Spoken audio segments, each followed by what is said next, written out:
So, I was on my YouTube the other day, just hanging out on YouTube, just like looking around, just poking around, something for something to look for, something to watch. While I just sort of sat there and like waited for my life to pass me by, as you do. And this guy, this boy, this sweet boy, Jake Munro, came up. So obviously I click on it because look at him. He's so pretty with his makeup.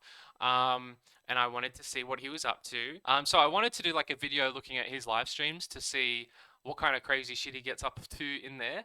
But they're all members only. And there's no way I'm giving this guy my money. So I'm just gonna do the thing where I find a video that people might be interested in clicking on, and this one's about Hassan Parker. And Jake Munro's opinion on him. I thought it was pretty funny that like this thumbnail of Hassan Parker was about him going like to jail and he looks all filthy and evil. And then right next to it, there's a thumbnail of a guy that actually did murder someone, making him look like a Chad, and saying "White Boy Summer is coming." I thought that was interesting. Anyway, let's see what he's got to say about Hassan, Mr. Parker. I do happen to follow a guilty pleasure of mine. I will admit this. I do have a guilty pleasure. That guilty pleasure channel is More Pegasus, home of the legendary series. Okay, it is diabolical, and of course there is a running series on there. I think they've got like 100 episodes on the daily idiocy of Hassan Piker. Hey, so while I was editing this video, I looked up this More Pegasus guy that Jake mentioned, Jake Munro, just to see what was going on with his page, because Jake said it's like one of his favorite content creators, and this dude seems absolutely insane. Just the sheer number of thumbnails about Hassan. I mean, just like look at this first row of six, they're all about Hassan. You might say understandable because he's been in the news recently or whatever. But that's not just recently, that's actually pretty much his entire page. Plus seemingly harassing just like some random other people that are left of center. Hassan orbiters, Hassan's new girlfriend. I didn't know he had a partner. Hassan, people connected to Hassan, Ethan, which is about Hassan, um, female Hassan, she doesn't even get her own name, iDubbbz, because, I don't know, I think because people associate with him, with Hassan, potentially, um, just endless videos about Hassan. Um, I don't know how you do this, like make videos about the one guy every single day and how obsessed with him you are. Um, and then like look yourself in the mirror and feel good about it in the morning, like when you're brushing your teeth. I would just have to like cover up all the mirrors in my house if this was the content I was making. Like the content I'm making is trash. Don't get it twisted, but this is just embarrassing. Anyway, back to you in the studio. Does anyone remember this communist shill going to China? And that was obviously bought and paid for by the CCP, the Chinese Communist Party. Wasn't. It was propaganda. It was heavily censored. It was heavily curated. Hassan Piker tried.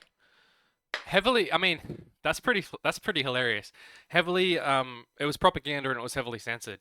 I'm pretty sure I recall the biggest news that came out of his trip to China was that he was pulled over and like his phone was searched by a Chinese police officer in like, I don't know, Tiananmen Square or something. I don't know. In fact, Google it. Dear Google, how many people have died under communism? And then Google replies, tons, mate. Tons of them have. If you could put a number on it, how many? Lots! This is always just a ridiculous point, right? I mean, I don't even want to debate this freak about communism and capitalism, because he's clearly a moron. But how many people have died under communism? Are we even gonna just like discuss how many people have died under capitalism? Do you even want to go there? It's a lot. A lot of people have died under capitalism. And then Hassan Piker does what Hassan Piker does, which is perform for his captors. That's right, his audience, by going to Cuba and doing that shit over. Talk about being captured by your audience. Over there too, okay? Wearing expensive designer clothes because he is the very definition of a champagne socialist or communist. And he goes over there and he starts acting like a socialism when no have clothes. Okay, if you want to go and watch exactly what the is going on with Hassan Piker on a daily basis, what he's doing, go and check out the legendary series over on More Pegasus. You will not regret it. Seriously, his voice gets less annoying the longer you watch. If you wanted to check out what someone was doing, I would just go to their channel. But yeah, I mean, you can do this thing where you just always view everything through the filter of their own political enemies. Sure, that's not going to influence the way you see the world at all. Going into the history of Hassan Piker himself, what with going to a brothel where there may or may not have been underage girls, shocking his dog. Just a lie, I'm pretty sure. Shocking his dog. I mean, it's just if you want to believe he shocked his dog, you can believe he shocked his dog. But as someone who has had dogs my whole life, sometimes dogs just like step on a little thing or get a nail caught somewhere. It looked like his dog got their dew claw stuck on the edge of a bed when she was taking a step and yelped. That's what it looked like to me.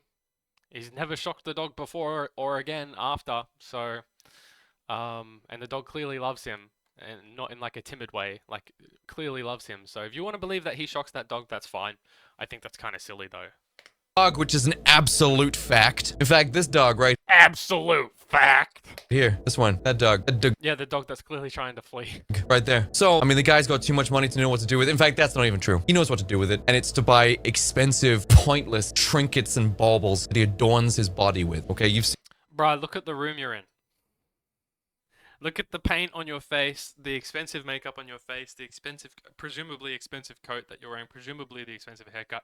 I mean, this all could be bullshit. You know, this all could be just like stuff from a thrift store and a haircut you gave yourself. But at least you're trying to give the presentation of someone who has enough money to do all this stuff. I've seen your other videos where it at least looks like you've rented out a space to do the videos.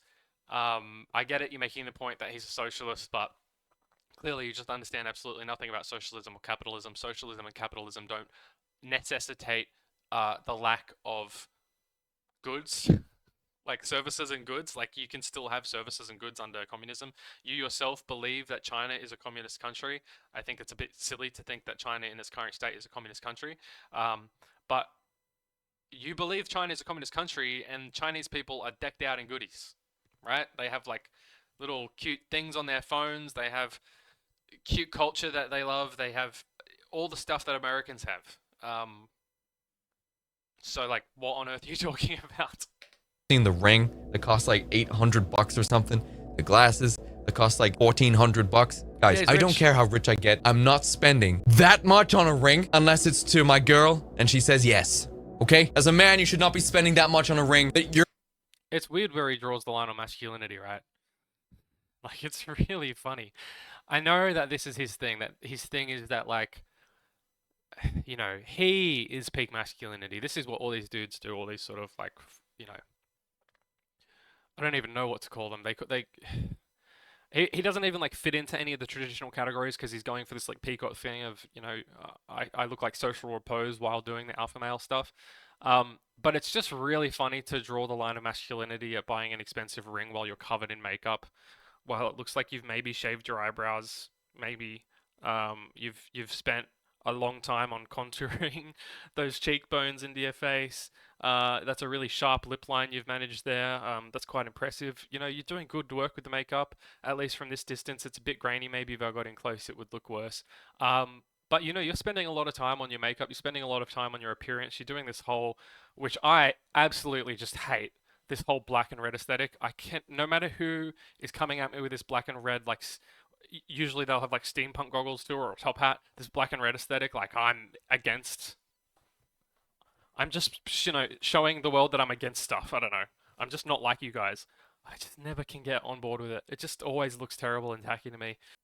I've sort of like lost the track, but I just don't really want to go back to listening to him, is the problem. You're gonna wear. How his audience haven't. I think right here is where people get the they're so frustrated to the point where they're ripping their hair out. Okay, because Hassan's audience is this communist, socialist, leftist hellscape where these people are pro-terrorist, they're Antifa, all of them are. They are the most reprehensible miscreants that you can possibly imagine, all congregating in a single chat. Not you guys. You guys are the fucking best. You're beautiful one. I was literally just about to say he's commenting on Hassan's chat while his chat is full of incels, like, just constantly talking about Jewish people, constantly talking about wanting to do violence, constantly, like, talking about femboys, just 4chan incel shit.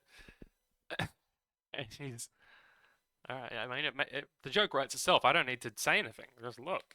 People, you love your country, you love freedom, you love liberty, okay? You love whiteness, you love peace and safety, you love capitalism.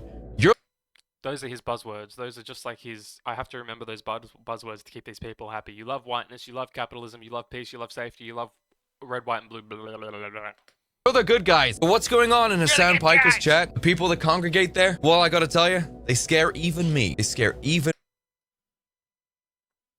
me, and I look like this. And you're asking yourself, this guy is so. I look like this. You know, a tough guy when he's covered in makeup, completely covering up what he looks like naturally. You know, that's a tough guy. So very clearly a champagne socialist. I'm not against makeup and stuff like that. I think I'm making it. I hope I'm making it clear that I'm not against makeup and making yourself look the way you want. I just think that his whole kind of vibe of like masculinity and like whiteness, rah, completely contradicts the traditionally feminine practice of just completely covering your face in makeup, especially when it's to the degree that you can't even see the guy underneath. You know, it's just, unless you're like literally like Kiss in the band Kiss, then maybe even then it doesn't, like, I don't think the point was that people were like, oh yeah, the makeup's so masculine. I think the idea was that the guys underneath the makeup are masculine, and so the makeup it doesn't take away from their masculinity. But yeah, I mean, normally the people I see in this sort of makeup that are men are people who are trying to push the boundaries of like gender fluidity, these sorts of things. People who don't like these traditional stereotypes like you do. So it happened again. While I was editing this video, something came up. So in the video I said that something about people who wear makeup like this are usually like not gender conforming or don't prefer these sorts of like gender stereotypes. Interestingly enough, if you go back to Jake's own content from several years ago, it seems like he was one of these people who like to push the lines of gender, push the boundaries, and to yeah, just blow those lines and sort of clearly wasn't as focused on being a red-pilled macho guy, tough guy as he is now. Just a very different Jake Munro if you go back to his oldest content. And if you actually click into some of these videos and watch him, his personality is completely different too. I think I said something in the video about him putting R's, the letter R, in words that don't need it, and thinking that that was like some strange effect of him putting on an accent. And I think I was right. His voice is completely different in these old videos. You know, not only does he look completely different, he acts completely different. I think he's just one of those guys who's gone through a lot of different phases trying to see what made him feel like he fit in, I guess. I don't know, or like made him feel right. And I guess he landed on this weird attention whore goth sort of situation. Yeah, it starts about here, I guess, 7 years ago. I don't know, more extreme goth stuff. Anyway, yeah, I just wanted to put that in there, that Jake, as we know him, wasn't always like that. he's been through some phases here.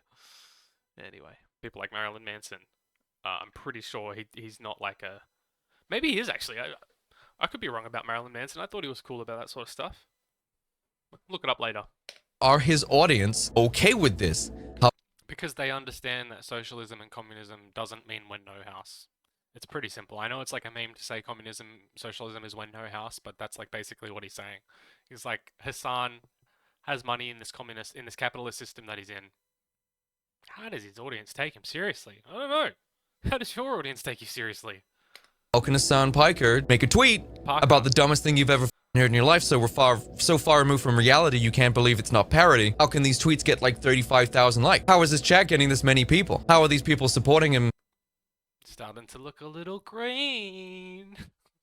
This is fervently. And I think this is where the disconnect is happening with people, and this is why people get so frustrated with Hassan Piker. It's like, how the f is this guy allowed to exist? And I think as I've been going through this, I think over the last couple of years has exposed the left as being the greatest collective of bouncing that you can possibly imagine. It's been rough.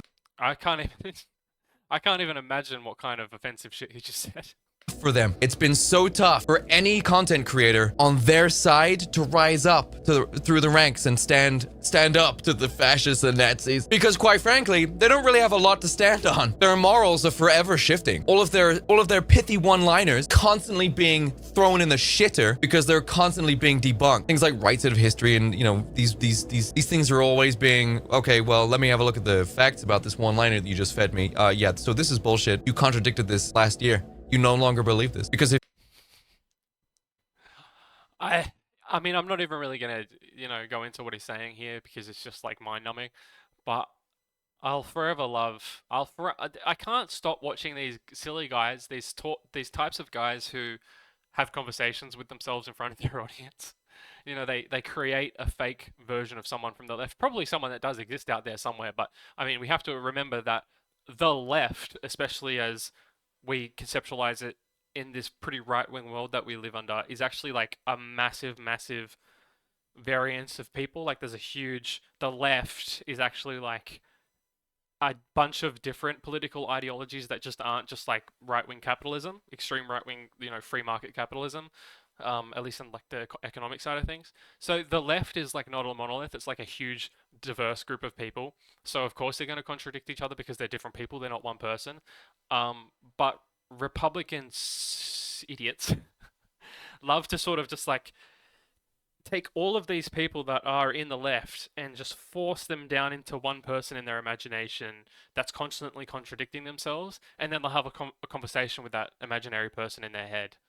And then they can own that imaginary person, and then they feel some sort of like satisfaction, and then the people watching them go, "Oh, he owned that lefty," and they sort of, in the process of all of that performance happening, the audience forgets that that lefty didn't exist. And he's just rambling and talking to himself. Okay, one last time that I'm editing something and I didn't record an ending, and I cut this halfway through because I can't be bothered to keep editing because I'm tired and I'm not very good at editing and I'm still learning how to do it. So, in wrap up, thanks for watching. Like, comment, subscribe. Please, just please, God damn it, please, just God, please do it. Yeah, that's it. Okay. See ya.